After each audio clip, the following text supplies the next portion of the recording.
Hey everyone, welcome. We're continuing our reading of the Tafseer. It's been great. We're on page 80. We are in Surah Al-Baqarah and we're still dealing with 45 through 48, okay?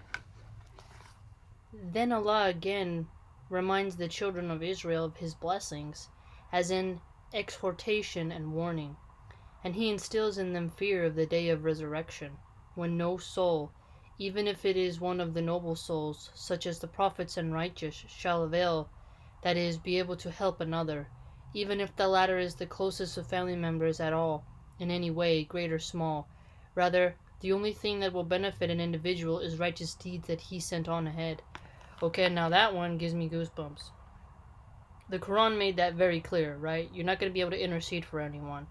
But again, the way in which we are told right here is that even the prophets won't be able to help you. So, as a mother, if you really love someone, I don't like bullying a lot. Like if I see somebody getting picked on, I have this need, right? At the same time, though, I have a double nature where if I see somebody who is like, I don't know, some people can bring out your aggression where you want to see them kind of get tossed around. But this is another type of thing to think about, though. On the day of resurrection, it'd be such a panic, such chaos, that you'll only be able to contemplate your own survival. And you might see people who you thought were good, they did bad, you want to help them, but you can't, and you're going to have to struggle with that. And that's going to be something that we all have to think about as well. So we have to look at what deeds are we sending ahead. Sometimes when I get into a panic, I've been saying to myself more recently, do good deeds. Just do good deeds. What's good deeds? How can I do it? What is it? Everything. It's quite difficult, especially if you can feel overwhelmed. But it's also like you have to keep your authenticity real and your genuineness. Like back in the day, there used to be these arguments among the Puritans and other religious groups in America. We would read about them, and they would say, like, you cannot get into heaven with just good works. So missionaries of the Mormons, they'd go around spreading their religion, right? And many people used to think, and still do today, that doing good works is sufficient to get into heaven. But I think what I've realized is through Islam that it's also the intention, and I know other religions would say that too, but the reiteration that I've gotten through Islam really makes it clear that your deeds really do count for a lot. Remember how it says like everything's gonna bear witness against you: your tongue, your eyes, your skin, your hands, your feet. Allah can see everything down to a mustard grade seed. Your thoughts, knows what you need. It's a very interesting aspect of it. And we do study the ripple effect. Like I once went to anger management classes. I was mandated to go there by a judge because I was an angry teenager with a chip on my shoulder, and I was fighting a lot, and I had so much frustration. But they would tell us the ripple effect, like before you get angry, you need to think about how it bleeds out into society. And I think we've gotten away from that.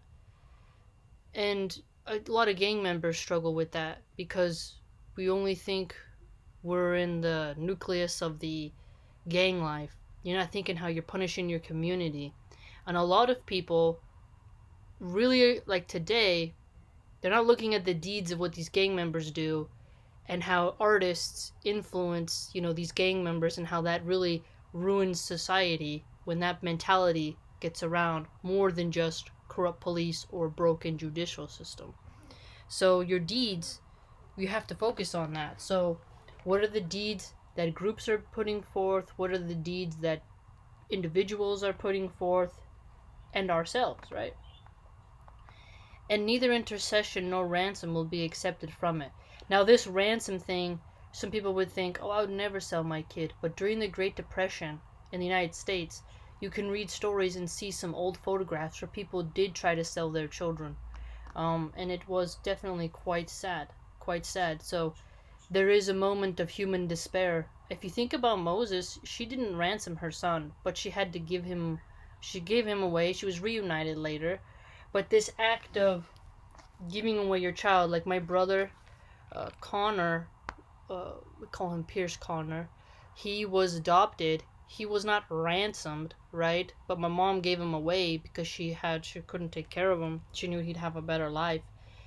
But here I get that you're ransoming people for your own benefit, but there are some women who will give their kids up, you know, to have more of a traveling life. They want to work more, so they rather just adopt their kid or abort it instead of having to deal with it so they can fulfill their own needs, right? So think about it. In this time, those small aspects that we can connect to in our real world will be totally to a higher degree of intensity that we've not really faced. Like, it's scary for me to think that I would even contemplate, like, hopefully that don't happen to me. But if you're living in that moment of the end time where you're shocked to the point where your mother instinct goes away, then you know that's just a horrible feeling. Indeed, a lot of women, I'd say, in my country are losing their mother spirit. They make fun of suburban moms, they make fun of mommy bloggers and stay at home moms. It's very common for them to be made fun of, while uh, people like Cardi B get promoted and their lifestyle get promoted, or a Kardashian lifestyle, but mothers get mocked. There are some funny people I follow on Facebook who do funny mom memes, which is cute.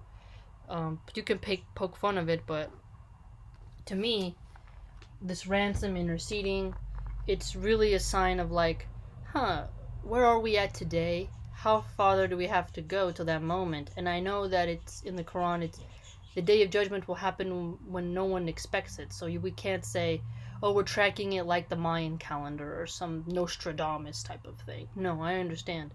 But to me, it does, when you think about intercession and ransom, and then you think that every soul is for its own, it reminds you of Hobbes's State of Nature, right? If you ever read Thomas Hobbes. Except it would be a Hobbesian nightmare because there's no way out, right? It's not just might make right, it's even if you have the might, you still might die, right? You get it? Wow, it's intense. That no so that soul will not be able to intercede for anyone without the permission of Allah and His approval of the one for whom intercession is sought. For Allah does not accept any deed except that which is intended for His sake and is in accordance with the straight path and the Sunnah. So, in accordance with the straight path and the Sunnah. And no ransom will be accepted either. So, permission of Allah is permission and approval from Allah essential. If the wrongdoers had everything on earth, and as much again with it, they would offer it to ransom themselves from the terrible punishment on the day of resurrection. As Zumar 39:47. Now, this is also something else I like to think about. It pops into my head is how we give up time with our kids. I don't, but I spend a lot of time with my little one. Even more so because of the lockdowns, but even before then, a lot of time. Giving up work to be with my little one while she's young. When she gets older, I can, be whipped for the boss, as they say. But if you think about it, on the day of resurrection, let's say your kid goes, you don't go, you're gonna get separated eternally, right, from your little ones. You didn't do good, and you kind of were narcissistic, selfish. You didn't realize how much your kids meant to you, and then imagine on the day of resurrection, you get told to go to the left, they get told to go to the right, and you're just, there goes your kid. You know what I mean? I bet you there might be an aspect of like intense pain. Like, that would shock me. Just the thought of me dying and going to another dimension where my kid isn't is pretty scary, right? When you really love your kids. Indeed, we all want little breaks, right? Like you enjoy, like, okay, you go to the gym. You can't now, but when you go to the gym, you work out for 2 hours, you get a little break from your kids, you come home, you feel refreshed, happy to see them, right? But today, though, more and more moms putting their kids at school all day, after school, then programs, and then after those programs with a babysitter, and their parents 5 days a week are gone, only seeing their kid from maybe 6 o'clock to then 9 o'clock, and that's reduced because you're eating, and then before you know it, brush your teeth, go to bed, next day. Life goes by fast. You don't spend time with them. They're teenagers. They don't like you. They don't care about you. You get old. They put you in a home. And on goes the cycle of disconnection of the family and the weakening of that mother bond, parent bond with your child, and the child's bond to the parent, and them growing up with a sort of void inside that they didn't get enough love, them searching for love externally. On goes the cycle. But if we think about this day of resurrection, none of us know where we will go or where our children will go. Really makes you emphasize, work on our deeds, make sure our kids understand to work on their deeds, help to do good in the world, value every day, don't waste it, but don't just live in the moment. You do have to plan for your financial future and be part of the world, but not essentially corrupted by it. But at the same time, we have to remember that there's not going to be the man on the white horse coming to save us, as we often like to think, right? Unless it's for the permission of Allah, and then at that time your deeds will, come into play on whether Allah listens to an intercession on your behalf, right? Very deep.